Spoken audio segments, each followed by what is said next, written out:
Welcome to the Chasing Rescue podcast. I'm Tanya McBain. And I'm Dr. Michelle Rich, and this is where you're going to remember your voice, reclaim your life, and find your purpose. Let's get into it. Today we're going to be talking about narcissistic abuse and the characteristics of narcissism.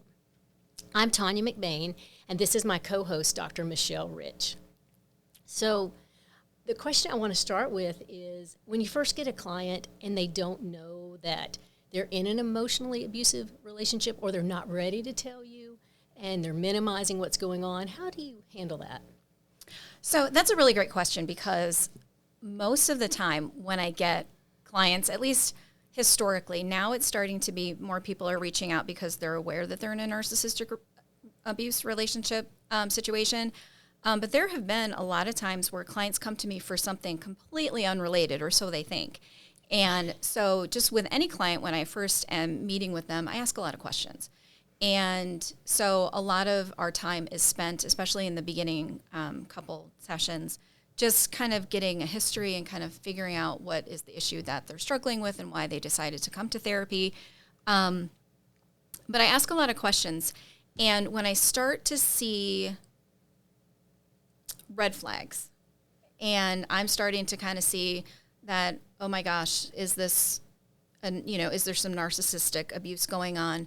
I start to try to put things together myself, because I never ever want to throw something at somebody that they're not ready to hear. I want clients to be able to stretch, right? To be able to maybe consider outside things that they hadn't considered before, but I never want to harm anyone. And a lot of times there are clients who aren't yet ready to recognize that maybe there is some narcissistic abuse going on. So I will usually, what I do is I'll ask questions, and then as the client starts to describe what's going on, they hear themselves say it, because I can ask the right questions to get them to the answer themselves, so I don't actually have to tell them. Right, sure. And they start then asking more questions. Wouldn't you agree that as survivors of narcissistic abuse, that we kind of minimize things, we kind of shrink back, and we don't really are comfortable just coming forth and describing the abuse? And I think that comes from a place of being embarrassed, humiliated, and not really wanting to share, hey, this is happening to me, I don't know how to get out of it.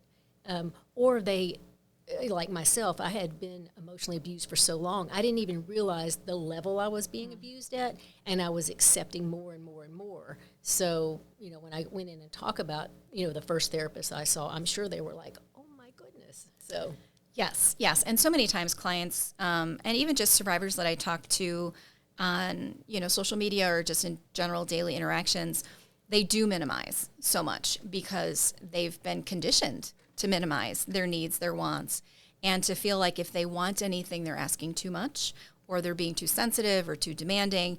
And so usually, historically, when I would talk to somebody, we would start to talk about something different, like I'm feeling anxious or I'm feeling depressed, or how do I change so that my relationship with my mom, my dad, my spouse can get better?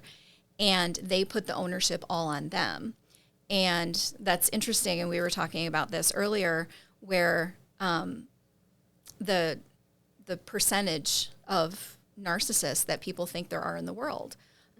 Statistics, data show that, depending on the source that you look at, and 1% to like 6%, I think is kind of the general belief. But I've always said that number is way too low, because when you consider narcissists and the abuse that they do in their behavior and all of the things, they think they're the best person in the world, right? So they're never going to be the one that shows up in a therapy room with me. Never going to admit anything's wrong. No. And that they need help. No. That would be way beneath them. Right. And they're not able to admit fault to anything. Mm-mm. So I think that when you find a client like that comes in, and I can relate to them, because when you were raised by a narcissist, your needs are a bother. Mm-hmm. You were taught, don't bother me. You can't have needs. You are here to serve me. Mm-hmm. You are here because I need you for something, and I don't have time for your needs. Go away. Yes. And then you bring that into adulthood and you try another relationship. It seems familiar, and you're back stuck in this. And then you go to therapy for help, and you're trying to say, well, I'm a little bit depressed, or I want to change this, or I don't know what direction I'm going. I don't know my purpose in life. And they want you to peel back the layers of the onion, but I think maybe it's a trust issue trying to get to know you. And then, as a therapist, I mean, I think you were wonderful. I enjoyed everything that you did to help me. But even me, with as much therapy as I had, I still started slow to see where we build a trust with someone, and then, you're ready for therapy to help you. You're ready to expand. Yes, yes. And it really is all about timing, because it's so important to not try to get someone to realize something before they're really ready for it, because that can then just work against you, and it can be really harmful to the survivor. And probably overwhelming. It's very overwhelming. It's very scary. It's a big narcissistic abuse. That's a big phrase. Narcissism is a big phrase. And again, people come to any conversation about narcissism with some pre-established beliefs of what they think it is. And they might be picturing a grandiose, but they might be actually dealing with a covert. And, so being able to talk about those characteristics and what that might look like, it's so important to get the survivor to recognize those things. But like you said, trust is so important. And not every therapist is well-versed in narcissism, or even like when you talk about personality disorders, right? The cluster B personality disorders. Not every therapist is well-versed, most therapists actually. And even you've referenced this in the last episode, where in grad school, out of all of grad school, we spent one class period talking about all of the personality disorders, all of them, not just narcissism, but all of them. And we were told, we're not going to spend much time on this because it's so rare. You're never going to really see any of this type. They don't come for therapy. They don't come for therapy, and you're never going to see any of these types of people in your office. So you're not going to interact with these people. So we're not going to, and so nobody knows. Therapists just aren't trained until you really decide that you want to be trained. So I went to therapy with the narcissist I was married to. Oh, goodness. I did. And I mean, just seeing your reaction, you know what I'm going to say. And we went to therapy, and we were having obvious, very much issues. And we went for 2 or 3 sessions, and the narcissist was able to charm the therapist and get the therapist on their side. And then this became issues that I needed to work on. So it's Tanya's problem. It was my problem. Yes. And I mean, even as broken as I was, I watched it happen. And what it taught me was therapy is for me alone. Can't do this. Yes. And once again, the narcissist, was a narcissist. But I wish someone had told me, expect this. This is how they are. Yes. They're not going to change. Because I was still having hope that we were in counseling. They could, fix us. So I'm sure clients act like that when they come to you. All the time, because people treat narcissism as a mental health issue. And I personally do not believe it's a mental health issue. It is a personality issue. It is a personality type, just like being an extrovert or an introvert. You're not going to go to therapy and somebody's going to convince you to become an introvert if you're an extrovert, or vice versa. And traditional therapies with narcissists do not work.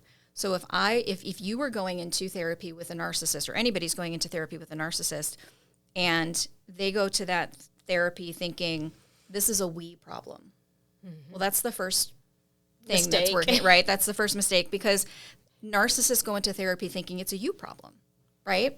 And so here's what's going to happen if you go to therapy with a narcissist. They're going to charm the therapist, and if the therapist is not well-versed and doesn't understand the dynamics of what a narcissistic antagonistic personality looks like, they're going to be totally snowed. And then it will become a Tanya problem, right? It will become the other person problem. Or the therapist is going to be well-versed, and the narcissist is going to recognize that they can't snow and charm the therapist, and so they're going to storm out. They're going to leave and completely disparage the therapist after the session. They're going to shut down, and they're never going to come back again. Yes, and so we went to another therapist, And we were going to the therapist, obviously, because we were having marital problems, but he never touched me. He used that as a control issue. And, I mean, not hug me, not kiss me, nothing. And, I was like, why is this so broken? And we went into the second therapist, and he was able to convince the therapist that he did not want to have marital relations with me because I was too fat, and he had ADHD and could not concentrate long enough to, be with me. Yeah, because it's never their fault. They're the victim. I mean, it was unbelievable. So I got no traction. I got nowhere. So I know when a client comes in, they're very frustrated because they might have tried other things, and they just keep getting beaten down. Yes, because it keeps getting put back on them. And I don't know who, and I didn't save this image, but I saw an image on somewhere online recently, and it was a fake plant, like a fake green bush, like fern type thing. And it was somebody pouring water on it. And it says, you can't make a fake plant grow. So no matter and I just envision that with a narcissist, like you cannot pour into a narcissist enough to make a narcissist change because they won't. It's a personality style. Their brains are actually structurally different than a healthy person's, and they don't want to change. I'm the eternal optimist where I think, is change possible? Can anybody change? Mm-hmm. Yes, if that person is willing to change. I actually had a narcissist ask me recently, well, and they don't know that I know that they're a narcissist. Mm-hmm. I don't even know that they know that they're a narcissist, but they said, well, can a narcissist, can they change? And I said, well, yeah, of course, if they want to, but they're not going to want to. If they want to show up in my office, I'm happy to try to help them, but they don't show up, right? And if they do show up, the work gets too hard and they disappear. They disappear because it can't be their fault. And it's their ego that can't handle hearing that they're not perfect. And I think what was important for me to find out was that narcissists are like 8 years old. Mm-hmm. Their tantrums are like having they're a child, and maybe it comes from being a pampered pup in childhood where maybe their mom coddled them or did this, or their mom made them into a pseudo husband. I mean, there's all kind of issues of that, but it was very eye-opening for me to realize, okay, I'm dealing with an adolescent toddler who's throwing a raging fit, and the only thing that I can do is walk away and create some space. And those are the kind of things I learned in therapy before I would realize they're never going to change. Having a relationship with a narcissist is too hard. They're not going to change, and confronting a narcissist is like stepping on a hand grenade. It is. Yeah, multiple times, multiple hand grenades, right? And you bring up a great analogy. I always say that narcissists are just playground bullies that got taller. And so if you picture, I like that. If you picture somebody, you're looking at another adult, likely, right? And so in your mind, you're thinking, well, they're an adult, so clearly they have the same capacity as I do. But if you instead start to look at them as a child that's just a playground bully and treat it that way, because, again, traditional therapy would say, if your spouse or your mom or your dad or whoever this other adult is in your life is having this breakdown, try to communicate with them. Try to understand their perspective. Try to make a connection. Try to empathize, right? With a narcissist, you want to do 180 degrees the other direction, right? You want to gray rock. You want to ignore. You want to be as boring as possible. Don't interact, because they're just looking to create chaos. That's their fuel. I'm excited to let you know Chasing Rescue is now an Amazon bestseller. If you've not gotten your copy, you can get it at Amazon, Kindle, or Barnes & Noble. And they enjoy arguments. Yes. And it took me a while to realize they like it. It gives them a release. They want that. And then the moment they finish their argument and get release, then it's over. You're not to bring it up. It didn't happen. Exactly. And we are going to walk around like everything is just fine. Yes, because they rewrite history, right? Right? Whether it's you did them wrong, then they want to bring it up forever. But if they did you wrong, what are you talking about? Why do you have to keep bringing it up? It never happened. Or that was yesterday. Or it's your fault that I raged at you for 2 hours and complained, because if you hadn't have done this wouldn't have happened. Yes. And I think that's really hard for someone dealing with emotional abuse, is it's always your fault. And, you just want the chaos to stop. Yes, yes. And they are creators of chaos, and that's where they get their energy.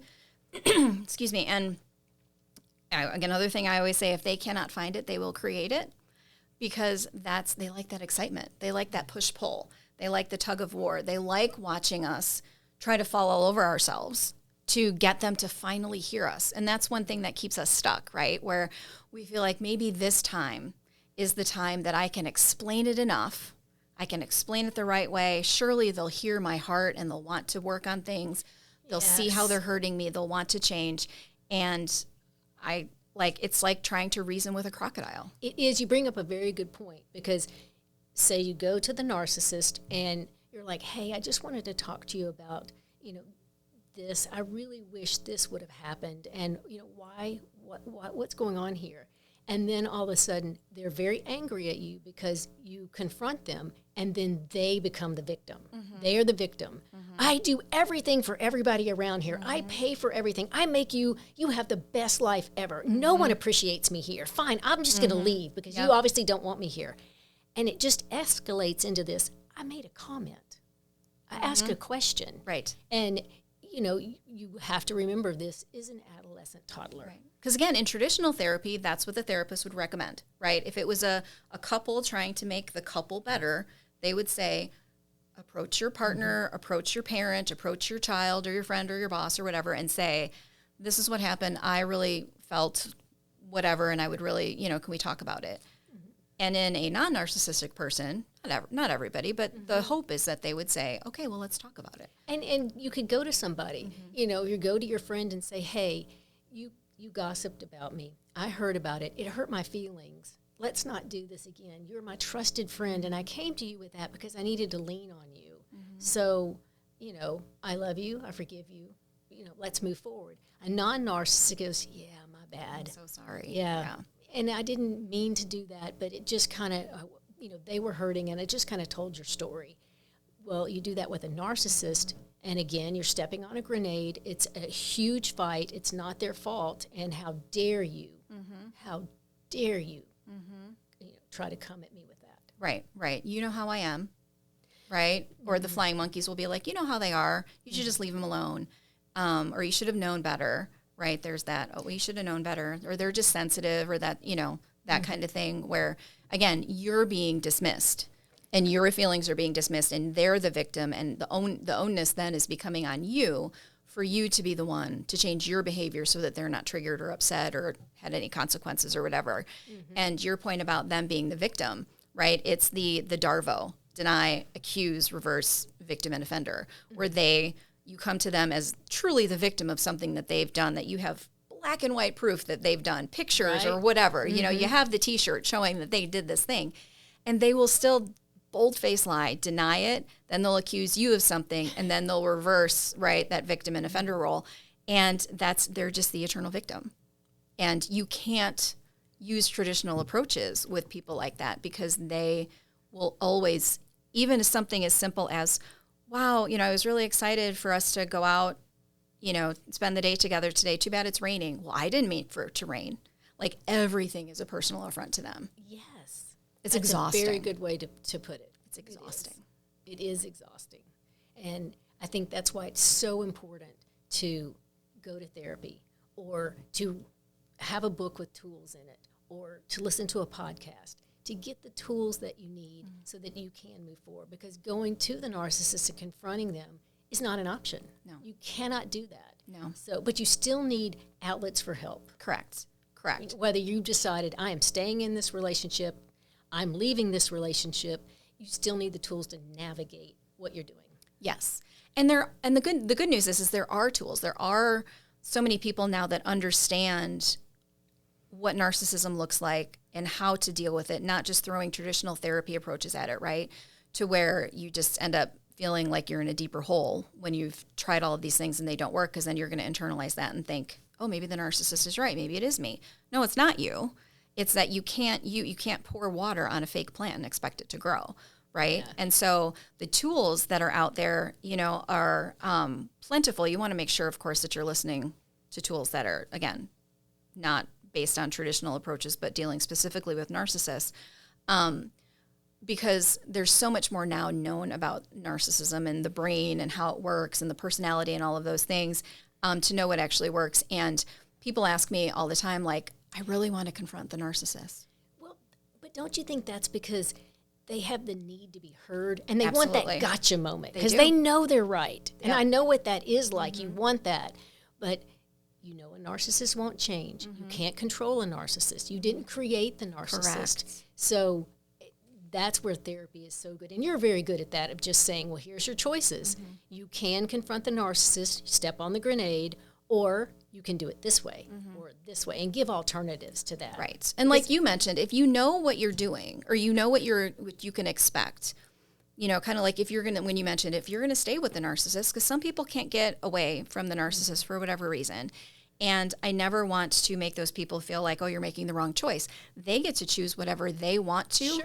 I just want them to know, and I know you just want them to know, okay, if you are staying, set your expectations for you're going to continue to get what you've gotten. Expect this. Expect it, right? And if you're okay with that because, you know, staying and dealing with the abuse is better for you for whatever reason than leaving or, you know, gray rocking them or going no contact with them, you have the right to decide what is best for your life. But make sure that you're setting the right expectations for yourself, that they're not going to change, right? But if you do want to, say, like, confront them, if your goal with confronting a narcissist is to have them admit what they've done or have them take responsibility or have them apologize, you're always going to be disappointed because you're putting that power then in their hands by saying, I'm coming to you vulnerable. I need you to admit to this, to validate my feelings. They know that they're in that position of power and they'll never give it to you. But if you go to them knowing I'm just confronting them because I need to get it out, I don't care what they do, this is for me, that's a different story. It is. And, you know, especially if it's a family member that, you know, you're trying to gray rock, you're trying to spend less time with, there are some family members that you can't just push out of your life. Right. So you have to have that narcissist in your life. But you can manage the relationship. And that's why, you know, tools are important because you know, it's for somebody that you can't get out of your life. Right. And but you can still live up under something like that. You just need a plan. You need a plan, right? And there's, you know, everybody preaches going no contact. And that's probably, I mean, if you can, great. But That's the gold standard for me. That's the gold standard, right? But there's a lot of value in low contact, right? And there's a lot of value in deciding, you mentioned that you use this strategy of deciding, you know, like he couldn't contact you by text or phone. He could only contact you by email. And you decided when and where you went and accessed that email and how often you did, right? So it was on your terms. It wasn't just him being able to pop into your phone or your texts whenever he wanted. Well, it was good for me because that way I didn't take the bait. When you have an open line of text and you're just trying to get through your day, you're working, you're doing this, you're busy, and then you get nastiness, you know, it's hard to stay on track. Oh, it hijacks your day. Yes, that's a perfect way to say it. So Yes. it was much better for me, get the email, and then when I wanted to take the time to sit down and read whatever vomit he was sending my way, Yes. I could put it in a box or put it away. Yes. And it was on your timing, and your turf, and your And terms. I had to do that because we were co-parenting together. And you know, that brings up another thing I wanted to ask you about. Because we've talked about staying in a relationship and we haven't talked about leaving a relationship very much. But post-abuse separation, you know, I wish someone had explained a little bit what that was going to look like. Yes, and I think that's another thing that's coming, coming to light lately with, you know, the movement of the narcissism awareness, and that post-separation abuse is oftentimes worse than the abuse in the relationship, because when it all boils down to it, narcissists are about power and control, and when you try to leave them, when you try to get out of a relationship with them, whether, you know, it's a parent or a spouse, especially a spouse with children involved, they will use the legal system to further abuse you, to further bully you. And again, that's where setting those expectations is so important, because at least if you're going to get sucker punched, but you can brace yourself for it, right? You can know see it's it coming, right? Yeah. And so being able to have, like you said, you wish somebody had told you, hey, just be prepared. They're not going to go quietly, right? Yes, because I didn't expect legal abuse and financial abuse as well as the continued escalated emotional abuse. Yes, yes. And it's so sad because, and I think some in the court system now are starting to, there's a movement, there's several people.